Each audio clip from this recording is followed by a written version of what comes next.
Hello everyone, this is Chris from OSBOT. If you haven't joined my Discord already, you can find a link on my profile located under website URL. Thank you, and now let's get on to the video. Today we're going to learn about configs and widgets. So to start off, I'm going to teach you the basics of configs. Now in the game, there are certain settings, and they're called configs known as, well, usually they're known as var bits. But what it means is when you go to settings here, you go to options, and then you go to configs. Make sure you add this, it's under debug. Select it. You see how there's different settings in the game that could be selected or set differently, whatever you want to call it. It could be in decimal format, hexadecimal, or binary. Usually what I like to do for beginners, I suggest decimal. It's the easiest way to handle them.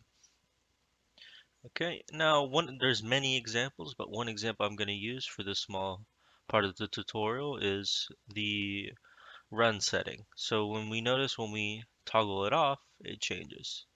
And then when we toggle it back on, it changes again. So that means that the config 173, which is our run setting, is being set to 0 when we turn it off and set to 1 when we turn it on. So you could think of it as a true or false kind of thing. But I mean, only because it's using 0, 1 in this case, if you know about, the 0 being false and a 1 being true, but that's not the case for all of them. Some will have 600 something, 6,000, depending on how you use it, because in decimal format, it'll just be a big decimal. Okay, and that should conclude the config tutorial on how to figure out how to set this and set that. But here I ran a little bit of code to show you how, wow, it's actually running real fast. Okay, well anyway, disregarding the speed, we'll notice that the script is on and the setting is off. So now we know that our config 173 in our code, that's how I set it. I'll show you that in a bit. It's saying it's off. It's debugging that it's off every loop. And I believe the loop is small right now. I forgot to set it to every 3 seconds. Now when I turn it on, you see that in the debug, the config changes when it turns blue. So when a new config changes, it'll display it in the logger. As long as you don't have, well, I think it's when a script is on. When it's off, it doesn't display it. So when I turn it off again, notice how it shows the binary, the hexadecimal, and the decimal format down below in the debug. And it'll tell you which ID changed in that instance. And you'll notice that if you run around in different places, I just turn that back on, but different values change. And you can see that every time you're doing quests, you're doing any other cutscenes, whatnot, you're going into different regions, settings will change. And that's when you know when you run back, it'll change, or if you're in a specific area, or if you're in a specific quest part, you'll know what to do in that certain section. And you notice that when you open up the open source tutorial island scripts, like people use configs or they'll use widgets, whatever they want to use. So now I'm gonna just go over the code I made, and then we'll switch to widgets. So here I have a basic switch case. You could do it any other way. You could do if else statements, this and that. You get the return. But the main things we're looking at is a configs class. We call it here in the code get configs, and then we call the get method. And what this return is an integer value. Well, it should return an integer value, but we can double check in the API that I have open up for OSBOT. Go to configs, select it, go down, and then get. And it'll return an int value. So what we get from here, what you notice, this is the run setting icon, or the run setting, if it's on or off. And here, remember that I said the 0 means it was off, so it did display it was off. And then when it was 1, it displayed that it was on. And this is just a simple way I like to set it up. If I'm doing a quest script, you want to grab the config of the quest. This is the main var bit, or whatever you want to call it. or the main config, and then what it returns is the values that change. It could be 1 for a while, and then when you turn it off, it'll turn to 0. As simple as that. If you need any more help with that, I can help you, but that's pretty much the basics to configs. Just using them for basic things like Quest and, just making sure certain settings are on. But sure, we do have, you don't really have to check if this is just an example. Another way to check for run setting is, uh, I believe it's get settings, run energy, yeah, or is running. Yeah, and that's how you would check if you're running. And it's in the get settings, you could check your run energy and whatnot. Okay, and now we're going to switch to widgets. What I like to do is create a RS2 widget object, and we'll call it tutorial. Yeah, we're going to learn how to do different sets of the widget class. So I'm going to go down to RS2, or actually I'm going to go to widgets. And then here in the widgets class is the different methods we could use. We could grab all the widgets and filter them. We could check if they're visible, and we could check if they contain a sprite, they contain actions, contain text, and whatnot. And I believe there's another class that shows different methods as well. Let's see, RS2 widget. Yes, the bounds and whatnot. You can grab the interactable class. I believe that's all the interact options and whatnot. So let's see, we can grab an item ID from a widget. We can grab the items depending on where it's at. Like say if we're grabbing the widget interface of the inventory. We can grab a message depending on if there's a text on the screen. And a bunch of other things. So what we're going to do is going to go back here, set this off. Another way to debug widgets is to go back in the debugger and you'll hit widgets here. Turn this on and you notice how you hover over things that a black box window with a green, red, and white text shows up. Now what this saying is it's a color picker in the sorts. Oh man, I'm lagging. Alright, so I'm going to keep this short because my laptop isn't that great. So here you notice how there's a white box around the inventory and you don't see any other colors. That means most of the widgets are in this section here, but if I move here, only the green one is visible. To debug this, you want to look for the one that's visible. Now, sometimes you'll see all three are visible, but they're on certain things, such as you see how the red is on the border of this icon, and the green is near towards the center. So they're not aligned in a sense, or matching the green and red, and then the white's on the top hotbar for all the icons. But what I want to look for is the green. That's what I'm searching for. So I have the green color here. And now I go to the left. I can't move my mouse or else it'll change. And you'll see on the left of the client, it says it has an R for the color. I'm not sure what the R means, but I've always debugged this. Well, this is the parent. So I guess you could call the R the parent. So 548 is the root or the parent ID. And then anything following that is child and then grandchild. So the second level is a child widget or the child ID. And then the third level is a grandchild. So let me see if I can find one with three of them in it. Let me see. Um, here. This little running icon. So you see here in the white, you have the root ID 261. You have the child ID 2. And then you have the grandchild ID as 7. Now, when you're creating your object, you see that there's a method called get. This is the old way of just using the static ID, 26127. So you notice, well, you can call it a grandchild or a subchild of the child, whatever you want to call it. So what we see in IntelliJ, depending on if you have the setting on, it'll give you the parameters of that method. So we have the root ID, 261, then we have the child, and then we have the subchild or the grandchild, whatever you want to call it. And that's what we can notice back here. Oh, let's see. Yes, the white box. It would be 261 for the root, 2 for the child, and 7 for the grandchild or the subchild. And what it means when we grab that and we add it to our, when we call it here, that means it's calling this widget. And what we can do with this widget is anything, depending on if it has an action or if it's clickable, whatnot. You can hover it and you can interact with it. But here I'm going to find a basic one. I'm going to click this. Yeah, see, it'll change. Okay. So for our example, we're going to click this and we're going to interact with it.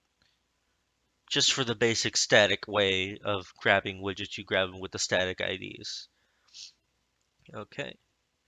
So we're going to look for the white text since there's a white box around this interface. And we're looking for 261.4. So a root of 261 and a child of 4. We're going to delete this one.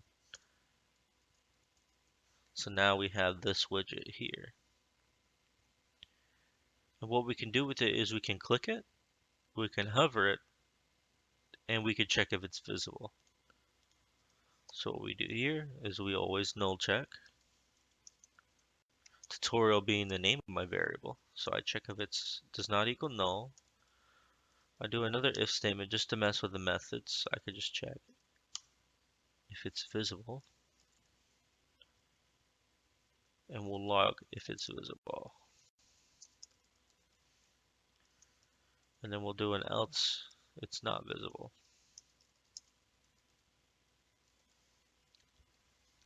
Now this would be the basic starter, just to debug widgets before you go into your full script. You don't want to make the script and then notice that it's not working correctly. So let's try that now. So we now, since it's in this screen here, I'm going to turn off widgets for now.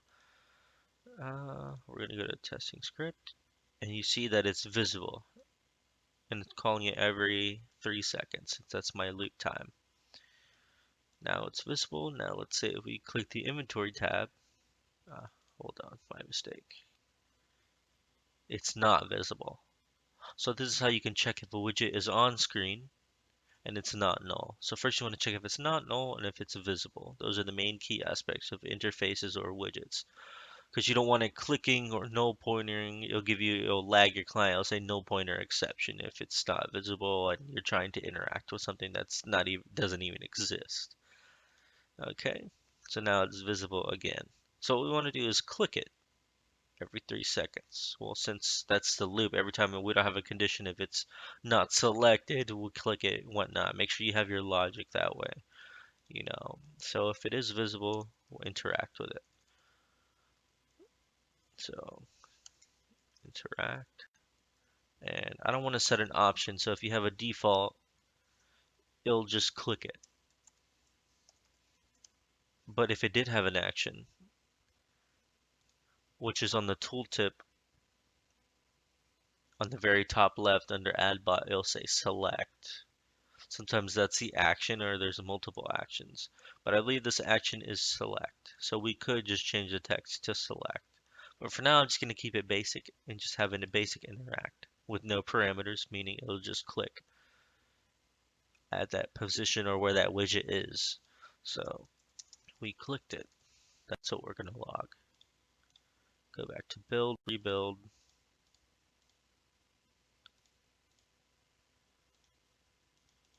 Refresh. Make sure you refresh the second time. Sometimes the script doesn't update.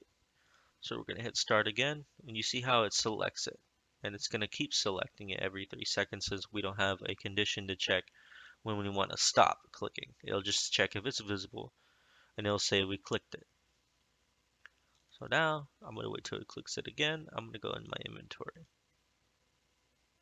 Now, it exists, but it's not visible. That's the changes, or that's the logic you want to go by. We know it exists, but we can't interact with it. You don't want it checking the code if it exists and then checking if it's visible. and you want to use it only if you need it. So we can change this back here. We could take all of this back here and we can reset this. Now you notice now it's a double condition statement, meaning both have to be true for it to go inside the if block. If not, it'll just be skipped and it'll just keep looping every 3 seconds. Now that's the key logic you want to play in your scripts, depending on what format you do. Either you do a state, a state script system, which I don't really like. You can use the on loop. It's similar. It's easier. You can create a function down here, keep you know, keep your methods clean where you only call the method or call the function inside the loop. Oh, sorry. There. And just keep your on loop clean, but have all your code inside functions or methods, whatever you want to call them. That's what I like to do. But there are task script system tutorials. If you're very new, I would suggest just keeping the basics onto the on loop until you understand, you know, node systems and the task system, whatever. Some people don't like them. I like to use the on loop even for private scripts. For my SDN, I have my own API, the task script API everybody likes to use. But now we're going off topic, so I'm going to go back here, go back to build, rebuild, go back to my script, and I'm going to close that. So I'm going to close this, and we're on the inventory. And notice how, oh wait, let's see. Forgot to add a debug so we know it skipped. We skipped widget interaction.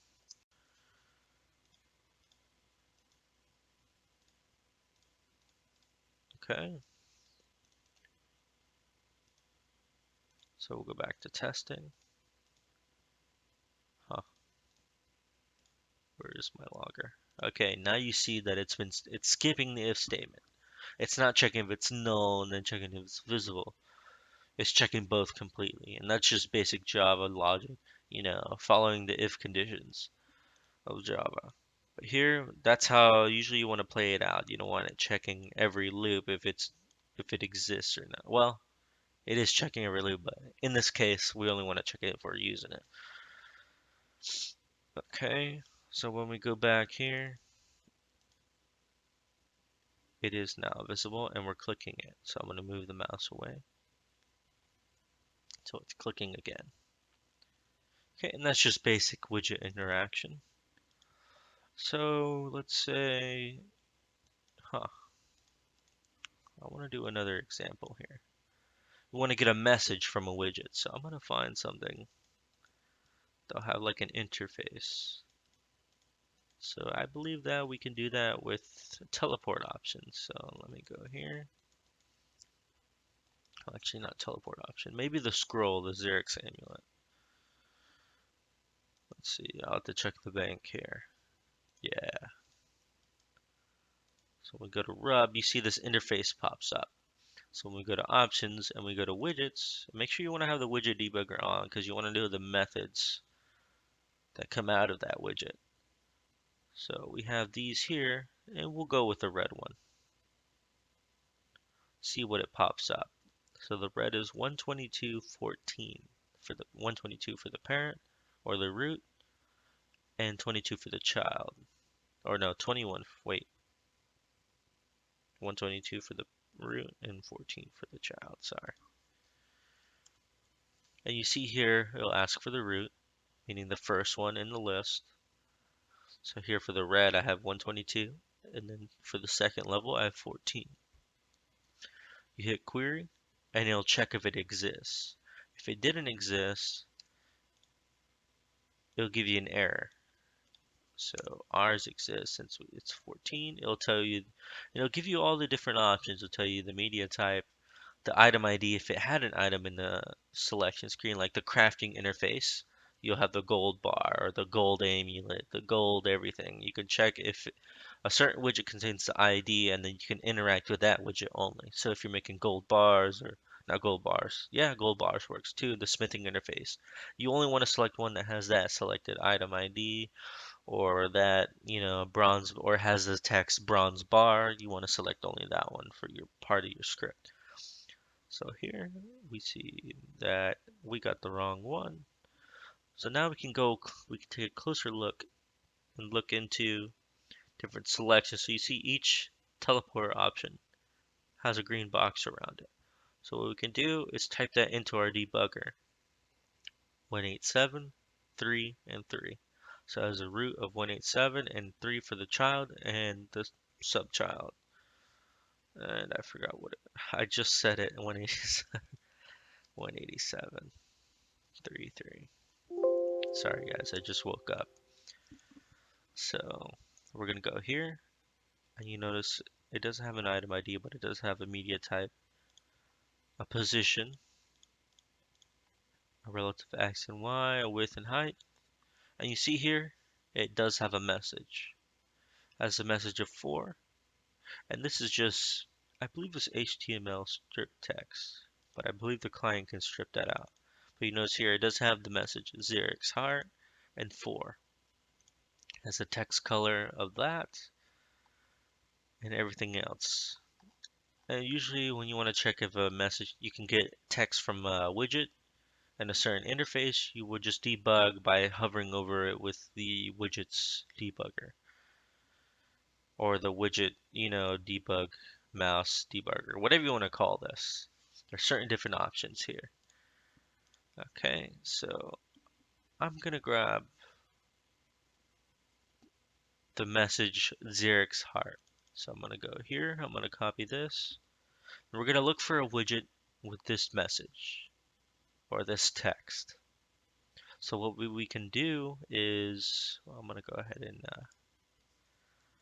turn the widgets off because that's gonna lag my client since I'm recording and I'm not on my main computer. So instead of using the get method, we're gonna look for a method that can grab text. So what we can do is look here, and you notice that there's two different methods here. We're gonna get a widget containing the text. And we can do it by just regular text. It'll check all visible widgets looking for text, or we can search by the root ID and then the message. Well, that's how you want to label it down. It's going by the root ID, and our root ID was 187, and the message we were looking for was 0x heart. So we don't want to interact with it just yet, so I'm going to comment this out. We just want to know if it's visible. This is how you know if a widget text is visible. And we can see the text. So if if it returns a widget, then it's not null.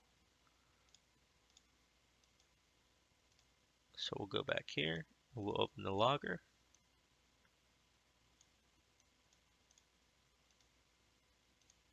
Refresh. I like to refresh a couple times just in case. And you see that it is visible. Now we're going to close this and double check. Yep, we skipped it, so it isn't visible, or it's not null, or it is null and it's not visible. That means we can't interact with it. So now we're going to go back to rubbing the talisman to bring the interface back up. So now it is visible. And you could do this for different options. So you could create an enum, just have the selected teleport names. So when this is visible, we can select a certain action. And you can also check if this text is available. The talisman has 81 charges. Or we could just do the talisman has, and it'll check if any message contains our text. So the talisman's has, or whatever it's called, the talisman has. I don't know the root ID, so I'm just gonna go with all widgets. I'm just making sure that's the correct. And it's case sensitive, guys, so make sure you're capital T and whatnot. So the talisman has. Okay, rebuild.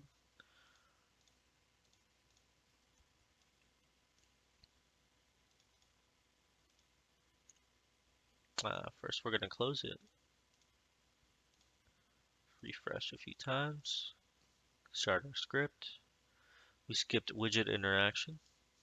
That's just the debug I have here in the code. I'm going to go to rub again,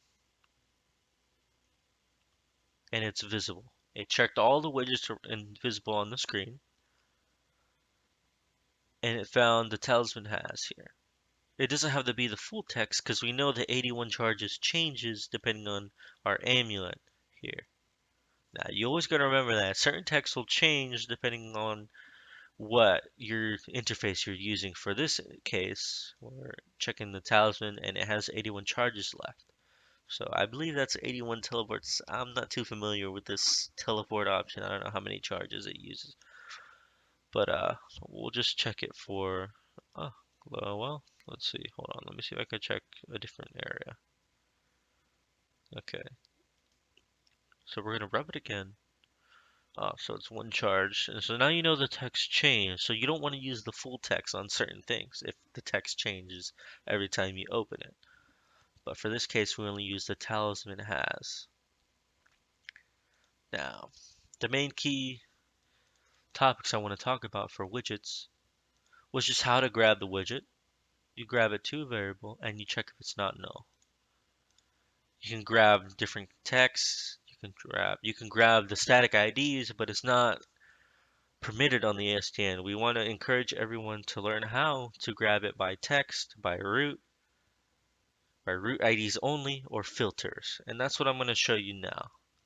So I've showed you how to check for text. I've shown you how to check by root ID only, and just checking a text on that root ID. But you can also do that with a filter. We can use a single filter class, or we can grab all of them.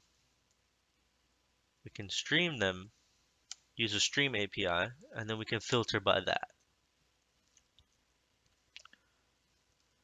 And we can use the optional class. So it would turn into an optional with a casing of RS2 widget, but I'm not going to go into that.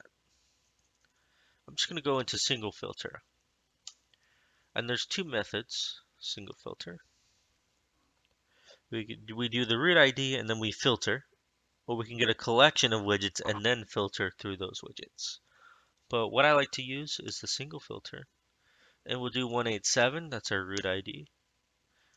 And I'm going to use the Java 8, which is where we do the lambda expression. So this lambda, we want to make sure that W, our lambda expression, or so any widget we're looking for in that root ID does not equal null, is visible, and W dot get message dot contains, well, this I'm going to use equals because we're going to look for the message Xerix heart.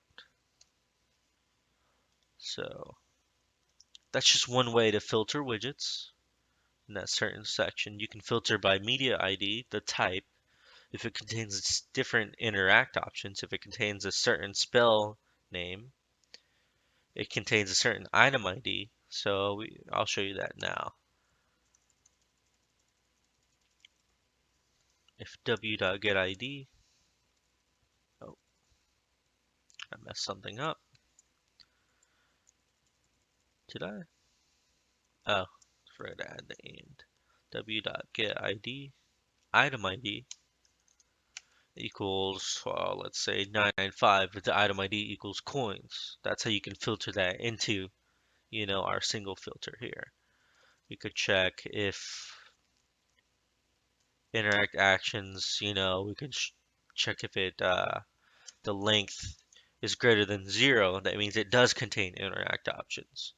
It'll have the options in there if the length is greater than 0. Or we can check,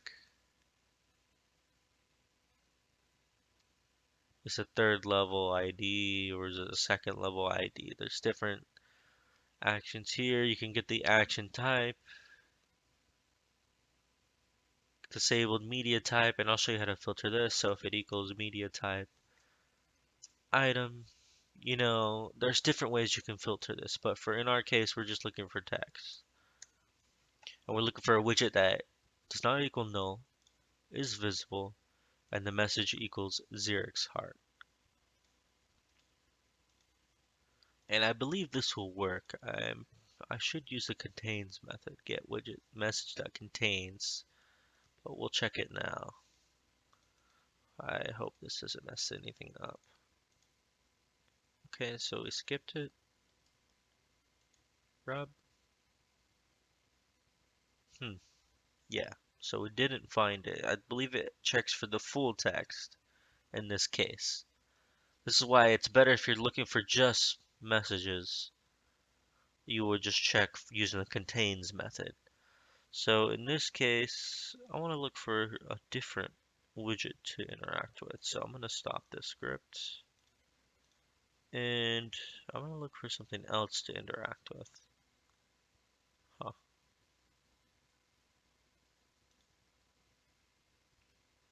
Let's see. What can I do? What can I do? I could do the crafting interface. Yeah. I don't want to extend this video too long, so see if I can get somewhere quick.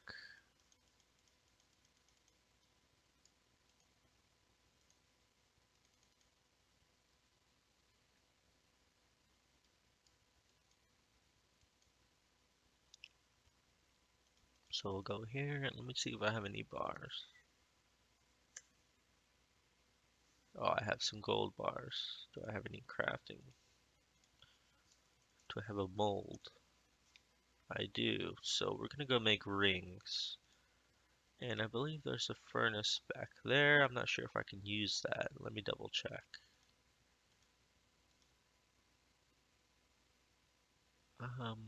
No, I can't use it because I don't have the favor.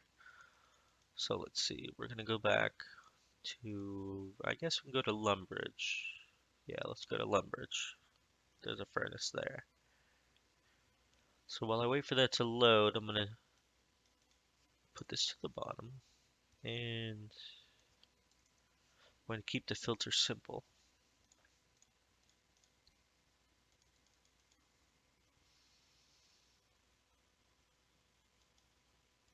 I'm gonna go to the furnace and I'm gonna show you the interface where we can filter a different way.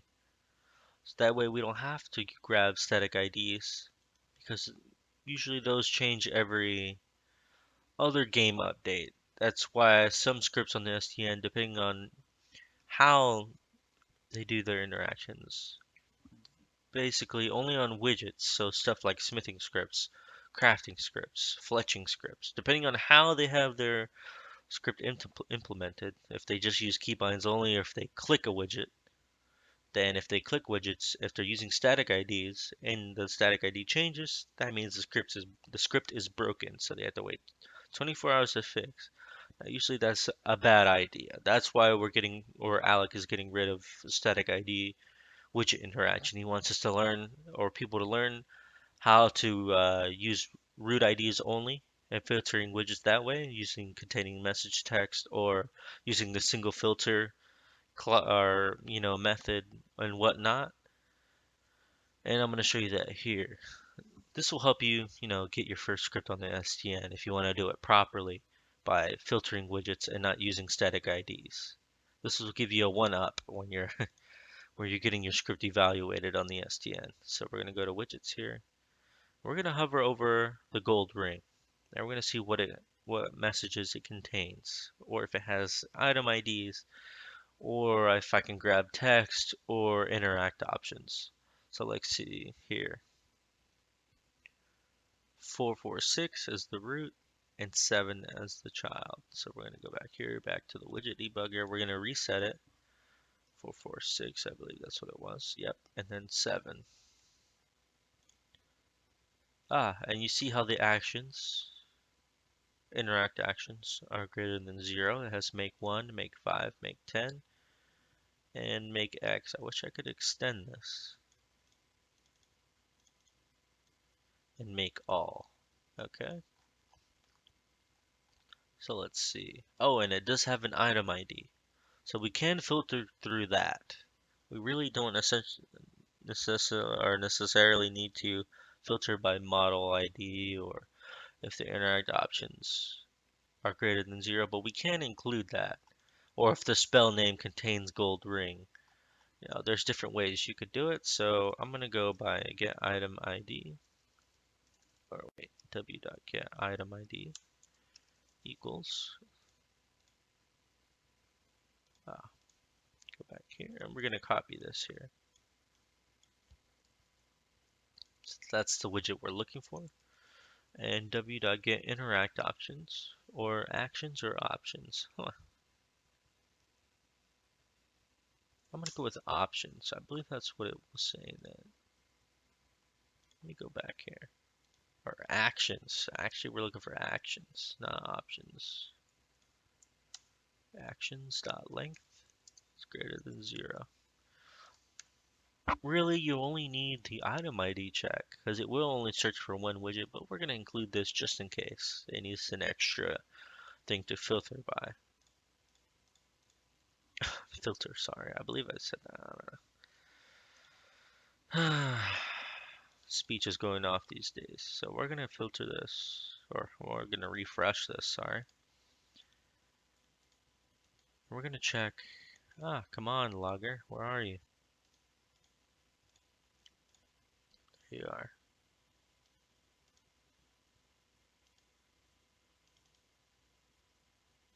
Huh. So it's not finding the available widget. So we're gonna go here and we're gonna fix this. So let's see if we can fix this file. So it is the right widget, 4467. That's what we have here. It's visible, but our filter's not working. I know why. I forgot to change the root ID. So it's the root ID is 446. I forgot to change it here. Sorry guys. That's one way to debug something. Looking back at the code,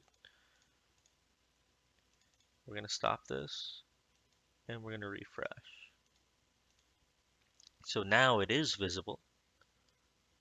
Now let's say we want to interact with it and make gold rings. So we're going to look at the interact options and we see that there's a make all option. So what we want to do is take our code here and we'll do a make all, case sensitive, including the dash. I believe that's right. Yes. Okay. And now we want it to wait till we're out of gold bars. So what we can do is we can have a conditional sleep here. And what I like to do, it's not really, some people like to make their own timer classes and whatnot, check if they're animating or whatnot. What I like to do is sleep until we don't have gold bars or the level up widget is visible. So what we can do here, we can set this, I don't know how long it takes to make gold bars, but we'll do 30 seconds, just in case. And what we'll do is use the dialogues class, and we'll check if there's a continue dialogue available. So when you level up, you'll see in the widget area on the bottom of the chat box, it'll say click here to continue. So this method here, this pending continuation, will check if that exists in that area. And then, or if our inventory does not contain gold bar. So this conditional sleep, it'll keep sleeping for 30 seconds, or when it checks this condition and if it returns true, it'll stop the conditional sleep and it'll reloop. So let's say we'll check every 5 seconds. We don't want to, the default is 25 milliseconds and that's super fast. So we'll just do every 5 seconds, we'll check the condition. So here, I'm going to close this We're going to turn off widgets because it's lagging me out a bit. We're going to hit refresh and we'll turn the logger back on. I'm going to turn the mouse position. No, actually, I'm going to turn, yeah, the mouse position. I believe that, yeah, it gives a little mouse cursor. So what I'm going to do here, it's not, we're skipping it right now. So I'm going to go ahead and click on the furnace. And you see it interacts with our widget. It's visible and we clicked it. Really, we want to log if we interact with it, if it returns true on the interact. And then now you see that it's sleeping for 30 seconds. And every 5 seconds, it'll check if this condition is true. And we'll see that here. It's been about 15 seconds, I want to say. And now you see it stopped, or it should stop. Yep. Well, I do have a long loop time. We skipped interaction, so now we don't have gold bars. And I believe we want to do a check like that. Oh, let's see if it's visible. Oh, we can't go back into that interface. So that's one of the key things we can look for. So that's one way to interact. And I believe that's all, unless I'm missing something. So we'll go back to the widgets class. And there's, if you look into all of these, or all of these classes here, the RS2 widget or the widgets, you'll see all the methods you can use and what methods they pull from interactable, hover and the interact method. Let's see, go down to widgets. We can use a method containing actions where you search by your root and then the actions, and it'll return a list of widgets with those actions or those options or the sprite. So there's different ways you can grab a list. You can grab just one widget. Oh, sorry, just one widget using the get method. This is a static ID route. I mean, if you're using it for personal use, then sure, you can go the static ID route. But if you want to keep your script maintaining, or you want maintain or maintenance to a minimal or minimum, sorry, there goes my English again, then we want to filter widgets. And that's the easiest way to do widget interaction and other stuff here. So what I've taught you today is the basics to configs on how to use them. I use a switch statement and then check each case. If it equals, say, uh, the quest cook's assistant, the ID is 2, then we finish the quest. Simple logic like that. And then here for RS2 widgets, we grab a widget. I showed you how to get a widget containing text, how to use it by static IDs, getting the root, the child, and the subchild, and interacting with that. And I showed you how to use the single filter or method, where you pass in the root ID and you pass in a filter. And this here is okay by SDN new rule standards. If you did use the static ID, I believe he would tell you to change it using the root ID only. So this is a plus if you're looking to script for the SDN. And if you're looking for personal use, then just use a static ID. So here I've shown you how to check if it's not null and if it's visible. And if it is, we interact with it. And then I showed you a basic way to use conditional sleep and check for those options. So if we wanted to make a full-fledged crafting script, we could. We'd make sure it banks, returns with gold bars. If it did have gold bars in the inventory, we'd click on the furnace. If the furnace interface was visible, then we'd interact with it. We'd sleep until we didn't have gold bars, and if it didn't have gold bars, we'd return and repeat. That's the simple logic of a crafting script. Now, to include all the other craftable objects, like, oh, we could do gold rings, gold this, gold that, you could also create an enum for that containing the item ID, the actions, what it produces, what are, simple things like that. So I thank you guys for watching my tutorial, and I hope I didn't blabber on too long. I hope you learned something from this. If you still need help, you can come back into my Discord.